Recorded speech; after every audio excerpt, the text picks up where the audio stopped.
Well, hey everyone, this is Heidi St. John. How are you guys doing today? I have a treat for you because most of you are aware, if you're not, you're kind of living under a rock, of the damage that is being done to our children in the name of progressive education in our public schools. And a couple of weeks ago, I saw a video come through Libs of TikTok of this just on fire school board president in Southern California. And I thought, who is this woman? I need to meet her. Well, it turns out she is from Chino Hills. And of course, you guys know I'm a super fan of my friend, Pastor Jack Hibbs, and the work that Calvary Chapel Chino Hills does. And I saw this on fire woman and I invited her to come on the show. So Sonja Shaw is going to join me today. She is the president of the Chino Valley Unified School Board. This woman has defeated an incumbent that a school board race, you guys. The school, the NEA and the unions threw $150,000 at trying to make sure that Sonia did not get elected, but by God's grace, she got into this position. She is defending women and girls and getting pornographic books out of the library in the Chino Hills Unified School District. She is working really hard to make sure that only the American flag and military flags can be displayed at the school. This woman is straight fire. This interview is about a week old, but I'm going to air it today because the time is right for it. And I know that you guys are going to love this. This is the Heidi St. John podcast. Stick around. I think you're going to be encouraged.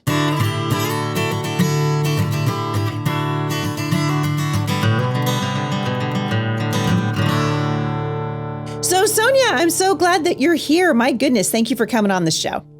No, thank you for having me. You are amazing. You're an inspiration, and I'm honored. Well, thank you. You are a member of Pastor Jack Hibbs' church, right? Calvary Chapel, Chino Hill. So I'm a little jelly about that. So good on you. You're coming from good stock down there. Okay, I gotta say, I had never heard of you until your speech to the Chino Valley Unified School Board parents came across my internet feed. And I was just like, who is this woman? I played it for my husband. I was like, you got to look at this woman. She is straight fire. And then I got to thinking, how in the world did you get into this position? So obviously, you're not out in the space like a lot of my guests are on the show. You're not a public figure, but you've become a public voice in defense of children. So tell us a little bit about how you decided to run for school board and a little bit about that race, because you defeated an incumbent that was backed by the teachers unions. And I'm assuming these guys threw gazillions of dollars at it because that's how they operate.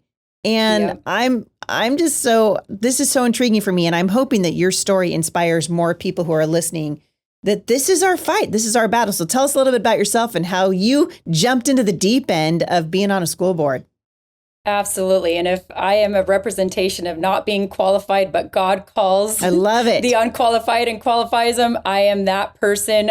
So I hope it does inspire anybody because, you just have to have a purpose. You just have to give it to God and you just have to give him your yes. And that's exactly what I did during the pandemic.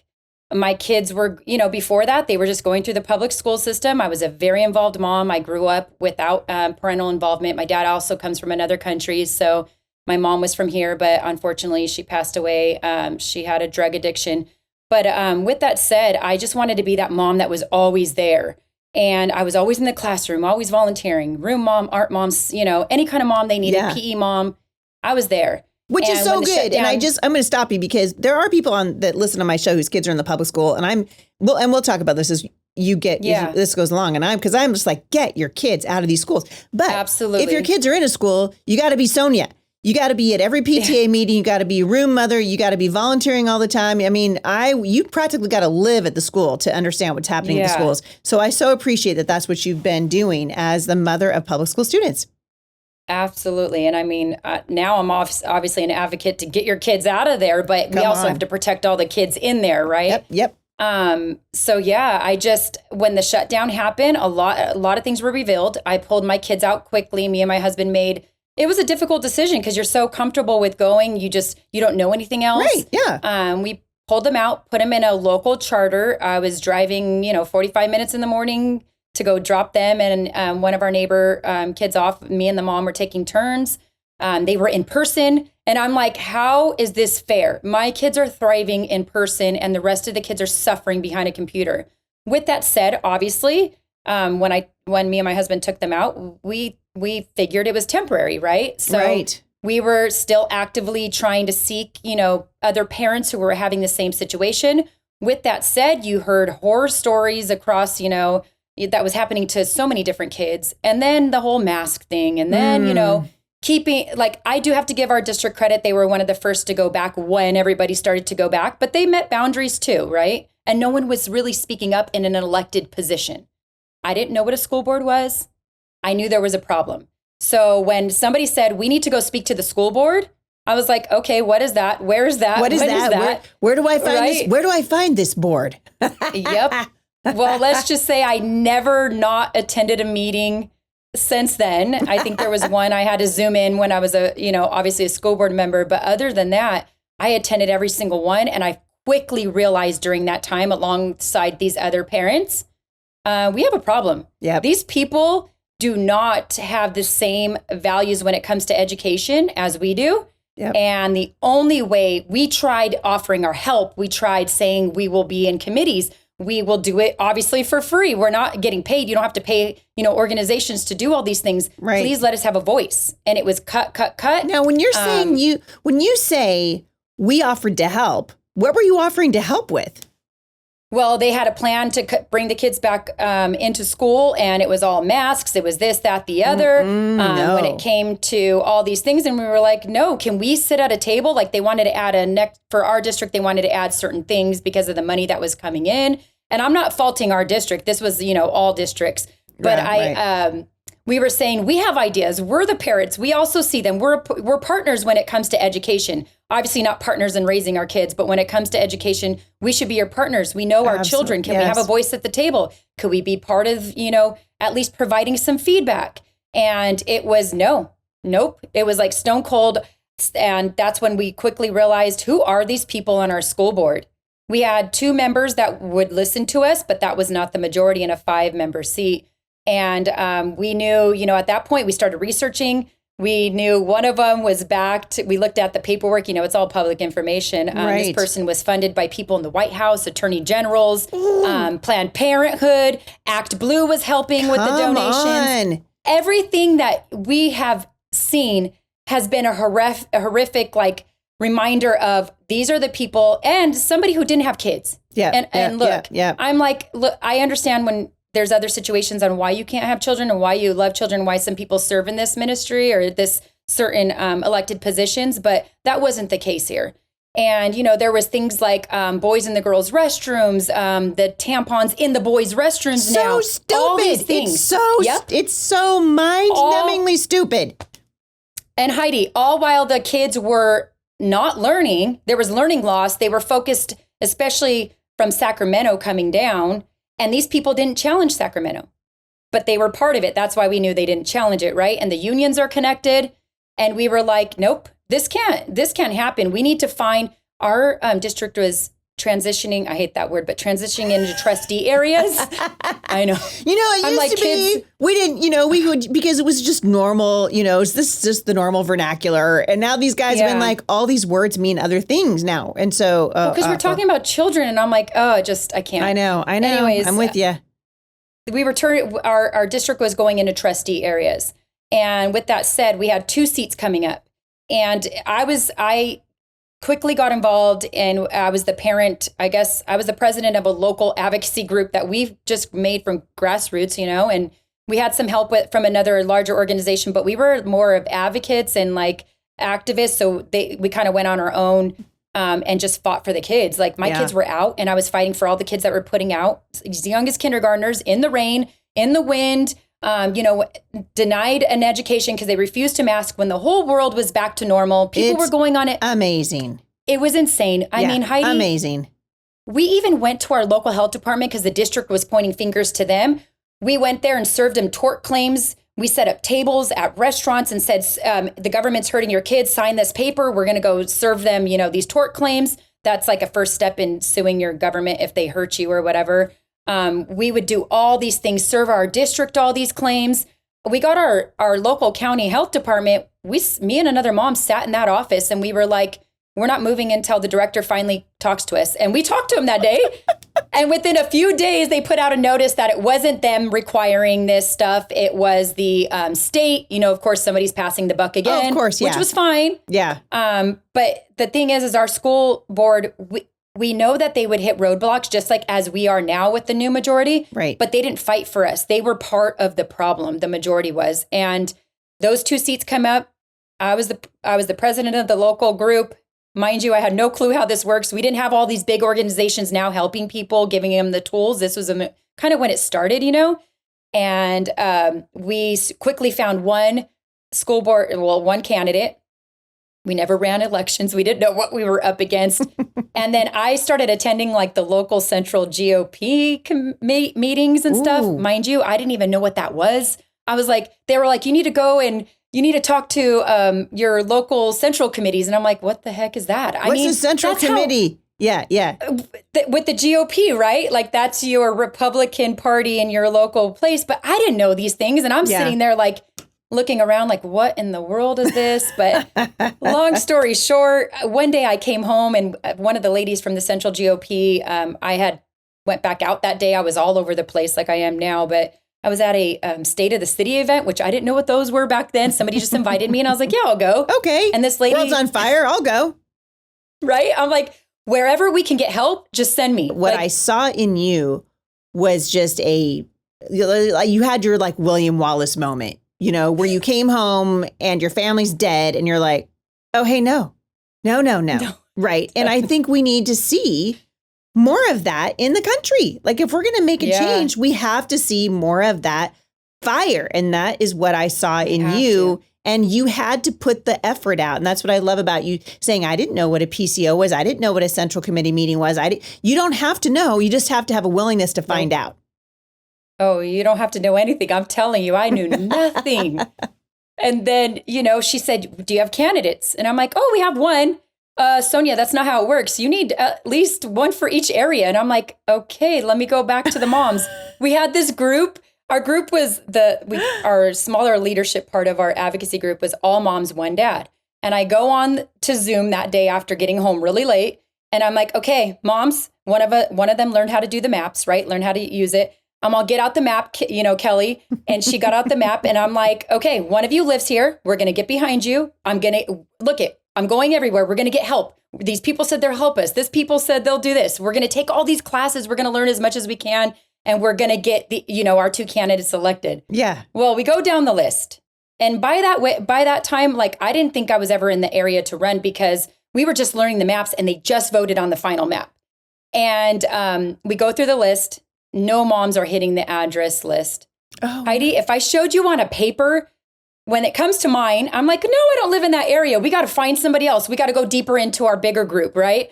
And they were like, no, Sonia, what's your address? The maps are, the final map changed. And I'm like, okay, fine. Here's my address. My house is literally on the draw on the line. It was like Euclid's right there. That's where my house is. And so you were like, oh, shoot, that's me. I was like, and everybody on the Zoom was like, Shaw 2022. And I was like, oh, yeah, let's go.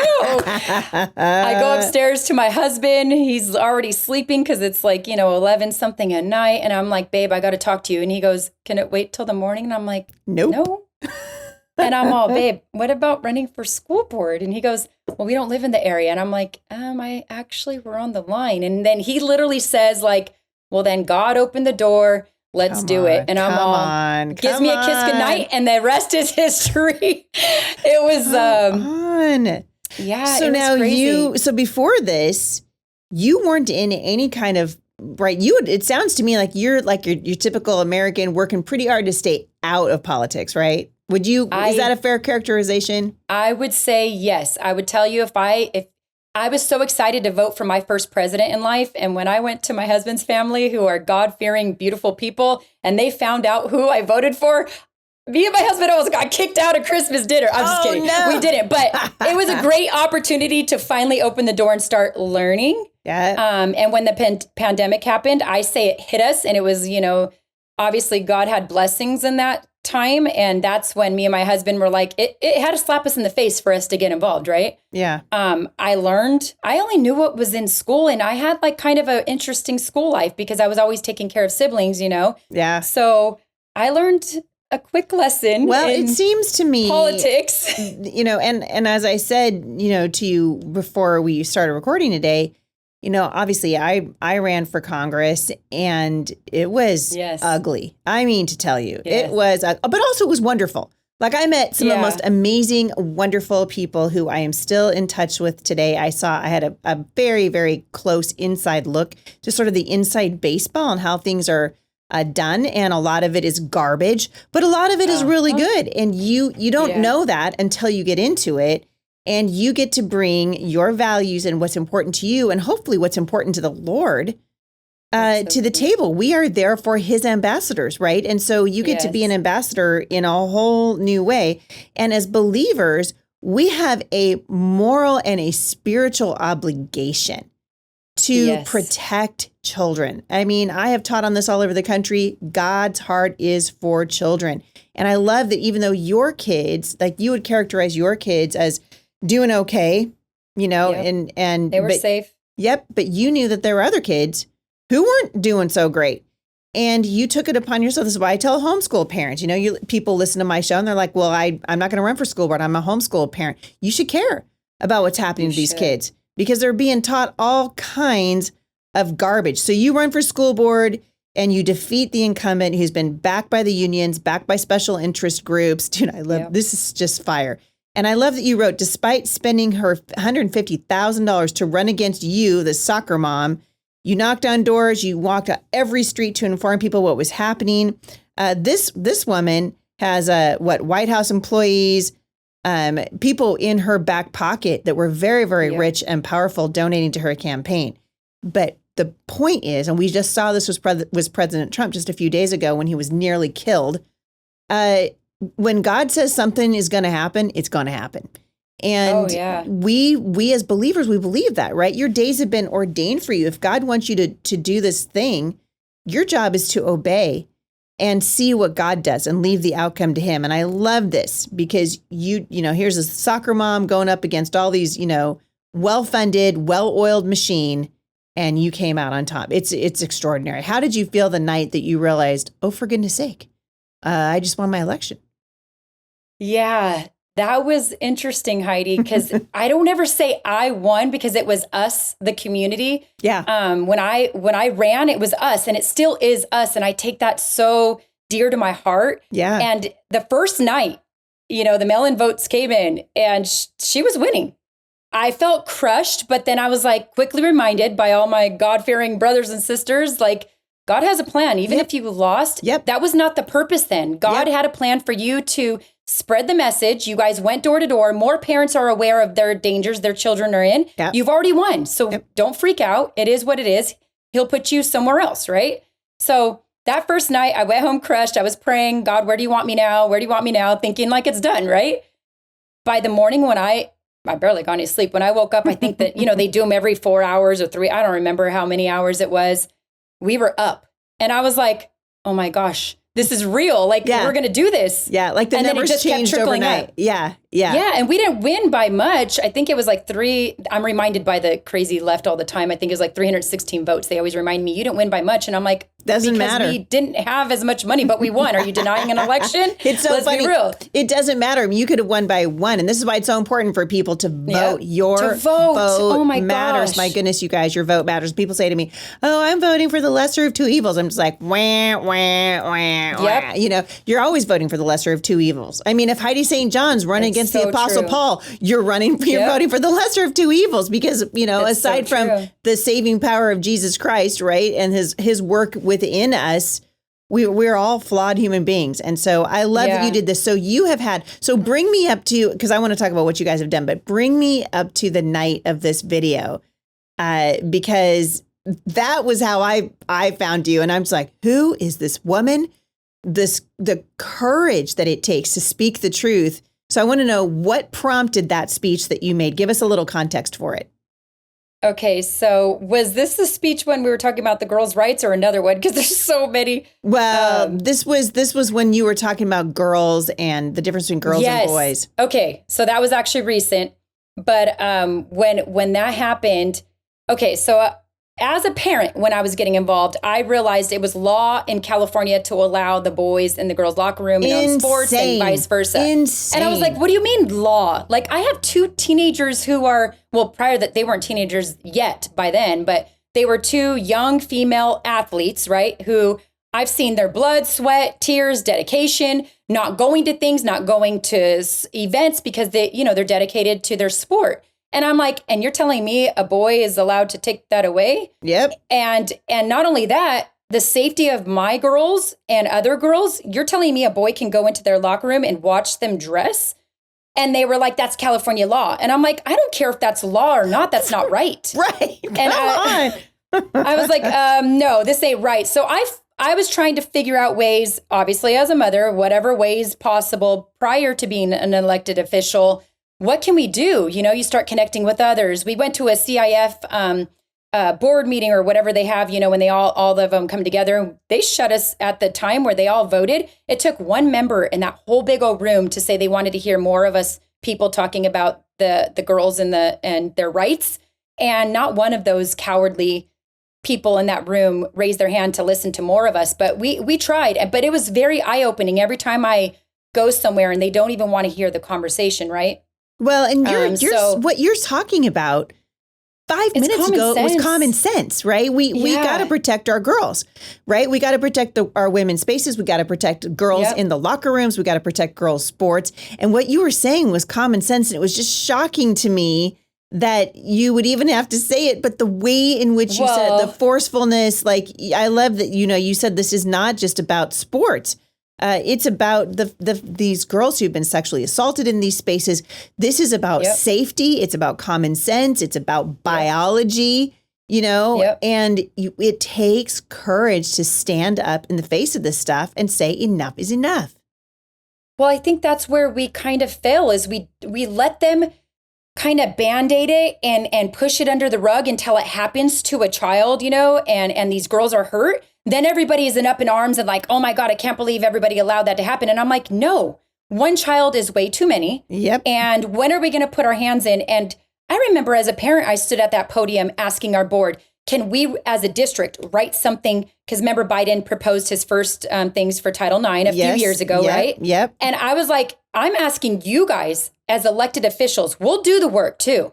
But we want you as a district to say that you don't think this is right. I don't care if it's California law. You still have the ability to stand up and say something.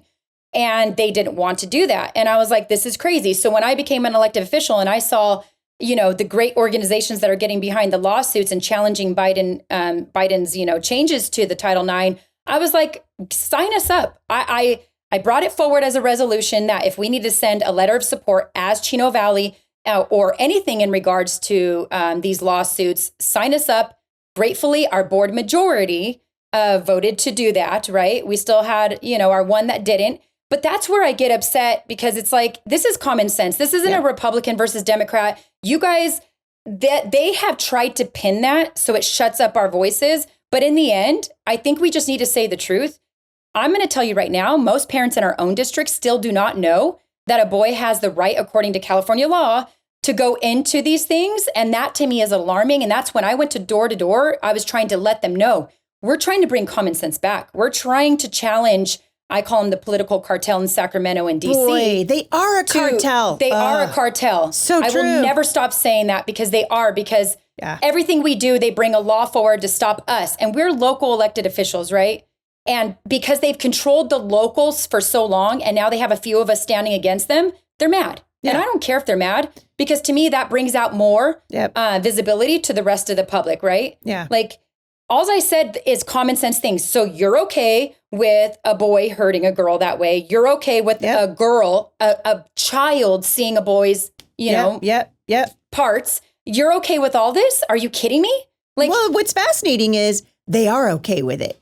And the grooming and all the things that have been happening in the schools for so long, I think it's still shocking to me. I had somebody write into the show the other day and just say, how do you know all this stuff is happening in the schools? And I just was like, are you living under a rock somewhere? Because you got to be under a rock at this point. Yep. But what you're saying is, no, people still don't understand. And I think this is part of the culture that we have in this country, where we have now for generations. We just, oh, hey, the school will take care of your kid. And so we take our kid down to the school bus stop and we drop them off in a yellow school bus that taxpayers pay for, takes the kid to an indoctrination center, a public school where taxpayer money is being used to have somebody else's ideas given to children, and parents just check out of the process. They're just like, hey, that's cool. This is not my job anymore. And it's gotten us here. So when you discover that there's this sort of disconnect between parents and what's actually happening, how did that change the way? So are you able now to communicate? Are you getting a message out? Are you hearing that it's resonating with parents, or are you getting pushback? Okay, so there's a small they called us the minority for so long, so I'm just going to call it what it is. Yep. There's a small minority, actual minority that are loud. They're relentless. They do not give up, and they fight hard. Yep. Our side, and I hate to say sides, but our sides of common sense and people with moral values and jobs and lives. That's what I'm saying. And they go and try to provide. They're trying to put food on the table. They're trying to trust the system because they're just normal I call us normal day-to-day people. I even call myself a normal day-to-day people. I don't like to look at myself as, that they say, what are you, a politician? I'm like, heck no, I'm not fighting against these people. Like, we're normal day-to-day people that got in this fight because it hit our kids, right? Yep. And that's where I know we have a moral obligation. And as brothers and sisters in Christ, how can we sit there and watch a kid suffer and not put ourselves in front of that child? There's no way that I would ever go to bed at night knowing that happened. That is the job of a grown-up with a brain in their head. That is what we were supposed to be doing, is protecting children. And we have an obligation. You guys have accomplished quite a bit of time, Sonia, since you've been there. You were the first California school district to implement a parent notification policy, and a policy that allows only the California, USA, and military flags on your campuses. How good did that feel in the month of June? Honestly, it was needed. Yes. Heidi, it felt amazing because it's common sense, and it should have never happened.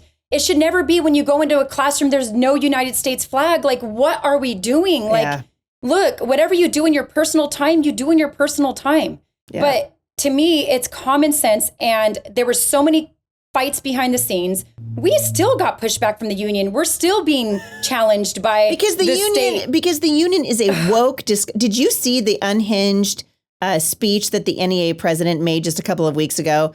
I saw it. Oh my word. She lost her ever-loving I think mind. More people need to see that, right? We're going to win all things. Well, what are you winning? Yeah. She kept saying better fair wages for teachers. Okay, cool. We want that too. Yeah. But you push a narrative that we don't, which is a bunch of baloney, right? Yep. Well, but when are they going to fight to balance the budget inside the school? When are they going to do the thing? Normal people like you and me, I mean, you keep saying it, normal people. When inflation skyrockets, which it is right now, when we have a hard time paying for our bills, we can't just go to the taxpayers and go, hey, I'm having a hard time meeting my budget over here. You guys mind everybody pitch in? No, that's not how it works. That's not how it works. Yeah. And the schools come repeatedly. I mean, they're doing it here too. More money. No, balance your stupid budget. Balance your budget and stop putting the burden of your lack of accountability, and you're unable to balance your budget. So now that's my fault and I have to pay for it. I don't think so. Yep. And I think most people are really tired of that. And to have a voice on a school board that's willing to be like, hey, can we just bring a little common sense to the table, has got to be so refreshing. You said in my notes that you enacted a policy to remove sexually explicit books from our libraries.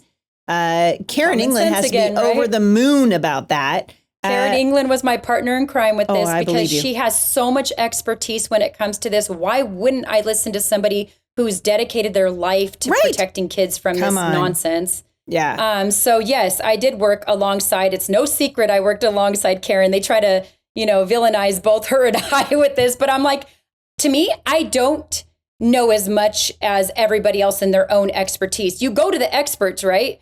And when she brought this forward and she said, hey, you guys have this stuff too. And I'm like, hold on. I mean, like I said, I'm very new in our district. I think I'm going to hit 2-year mark in November, but that's still very new to, change the whole culture in the direction of when it was so messed up for the last 4 years. But I got with her. I actually took her policy and took it to our superintendent. and I said, I don't like cookie cutter policies. What can we use? What can we do with our current policy?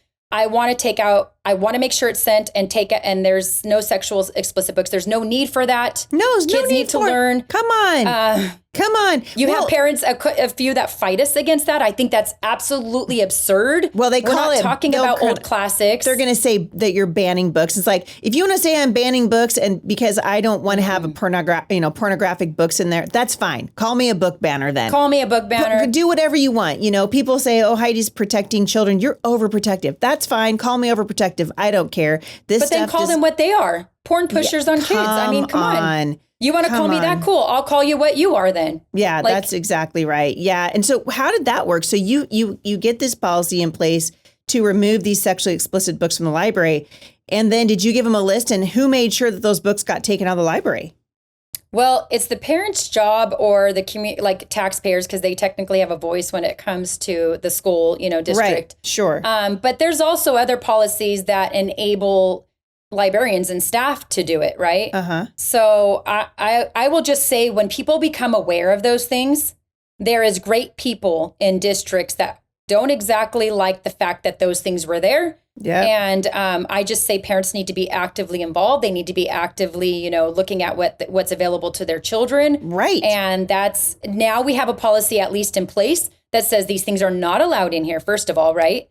And if they are and they get in there somehow, it makes it very much more easier of a process to get that stuff out. This isn't targeting any other books except for a sexual explicit book. And we made that very clear in our policy.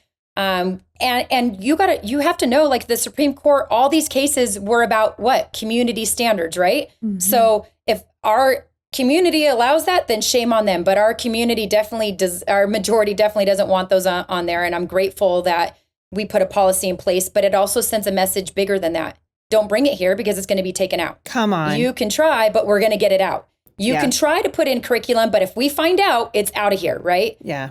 And it breaks my heart when I have to see parents contact me. Sonia, we're going to the school board meeting. We're reading all this stuff. We're being stopped. And I'm like, how dare they stop you when they allow your child to read that in class? That is disgusting when adults go like this. But yet here, they want to give it to a child. That to me says more than anything. But I think these things are good because when I was a parent exposing these things, it brought light.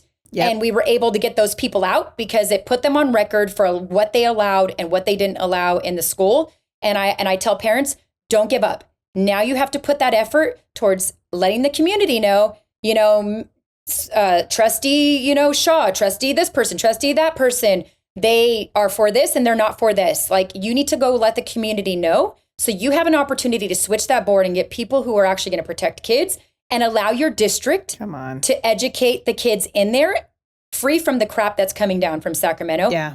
What's sad is, this is what I tell parents, we can only protect so much. We have a great, amount of people that are doing the right thing in our district, but California continues to make laws to bring ideologies into the classroom.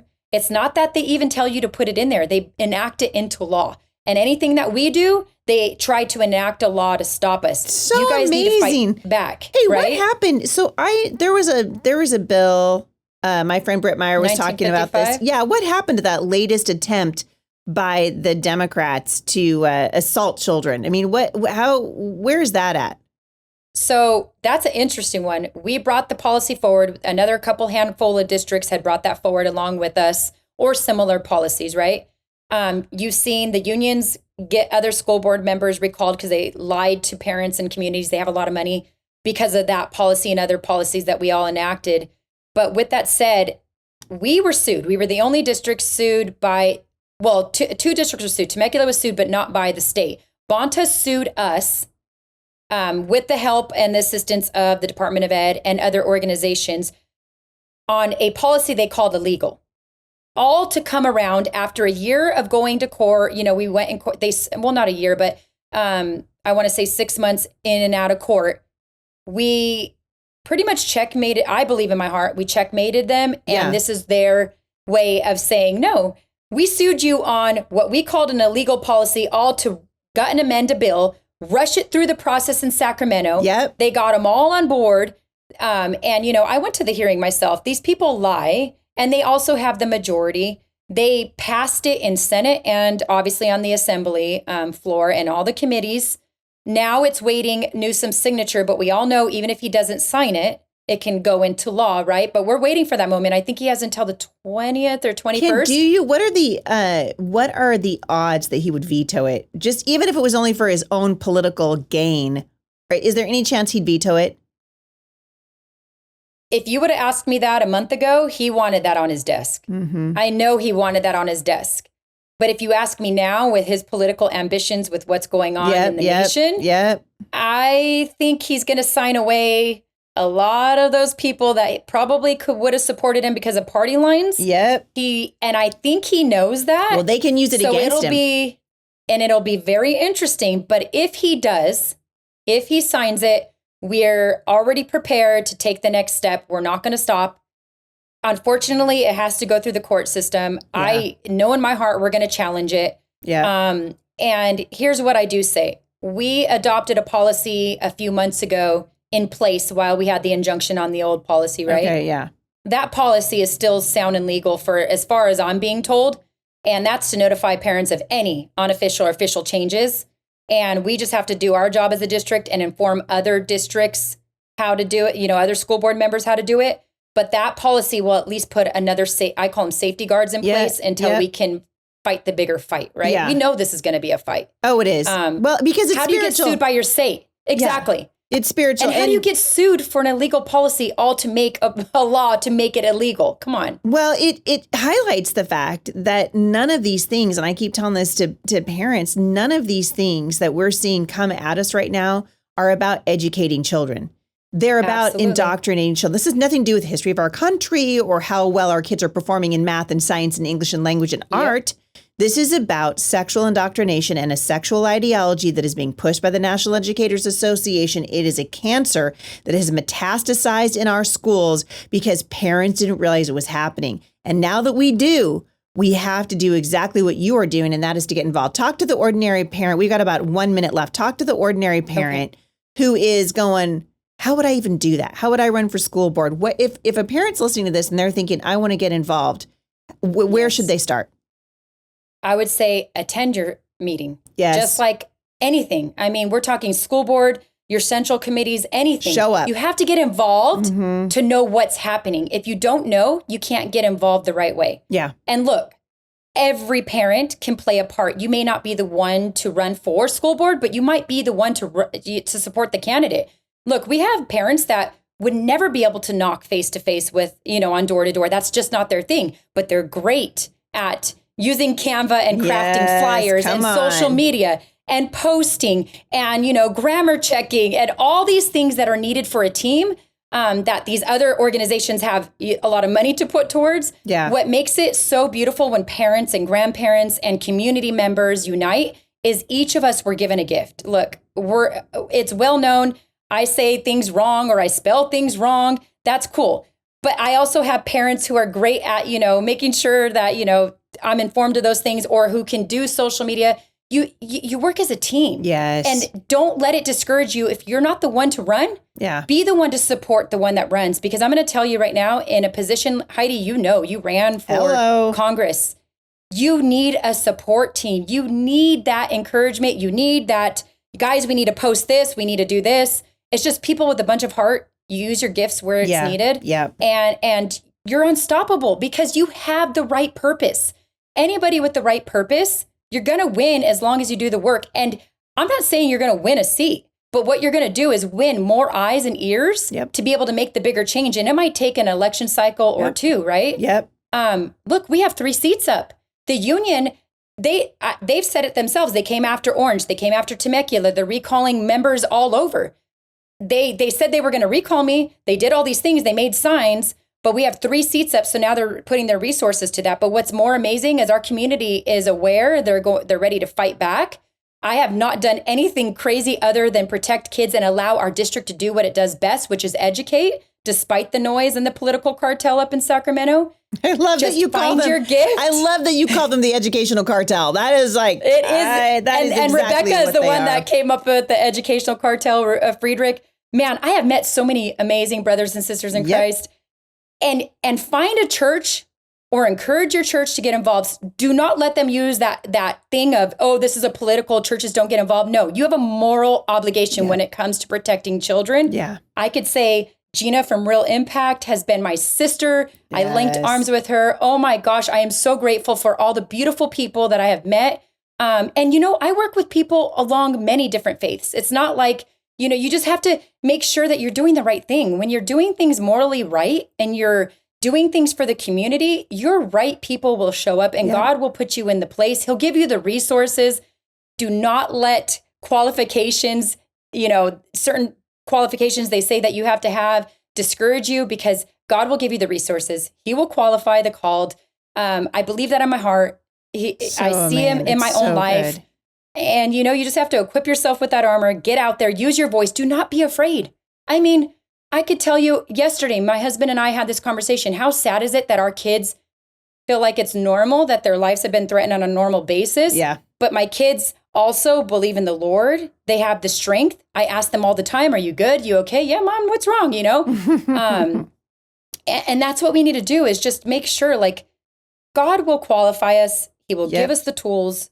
Yeah. Just put yourself out there. Ask him. Yeah. All you have to do is say, where do you want me? Yep. That's and right. He'll open the doors. Yep. We were born for this time in human history. Every person that's listening to this is your life. Show up for it. This is your time. There's a little dash between the year that you were born and the year that the Lord takes you home. And that is the time that God said, this is your fight. This is your battlefield. I loved the headlines, that were coming out after President Trump. Someone tried to assassinate him.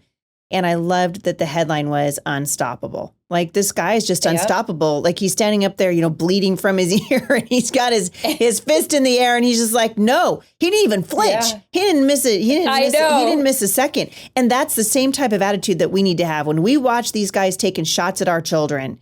And we've seen so many parents duck and run for cover. Stop ducking and running for cover. Get out there and do what God has called you to do, because our kids are worth fighting for. This nation is worth fighting for. We are a nation under God, and we need to start acting like it again. Sonja Shaw, just been an absolute pleasure to have you on the show. I'm going to link back to your Instagram for more fun. I love that the Libs of TikTok picked up your video. That's probably how I found it, actually. It's probably from Libs of TikTok. I super love it. I love what you're doing, and we're just going to be praying for you. Thank you for being such a wonderful example of what it means to be on the right side of this argument and to stand in defense of children. I can't wait to see what God does with you in the months ahead. Absolutely. And I'm so grateful for you, Heidi. We're sisters in Christ, linking arms, right? Absolutely. Well, next time I'm down in Chino Hills, girl, I will definitely make it a point to come and get a picture with you. Yes. Come see us. Thanks for coming on the show. I appreciate it. Thank you. For more information on my guest today, I'm going to link back to her Instagram in the show notes, but I'm also going to link back to Karen England, the kitchen table activist, Real Impact. And this is obviously the political arm of Calvary Chapel, Chino Hills. They've been doing phenomenal things. You want to see how you can get your churches involved? Check out Firmly Planted Action if you're here in the Pacific Northwest. You guys, this is not unwinnable. It's winnable. And we only lose when we refuse to show up. So show up. This is your life, you guys. Thank you so much for listening. And I hope to hear more stories like Sonia's in the months to come. And I just have a feeling God's up to something. Appreciate you guys listening. I'll see you back here again at the intersection of faith and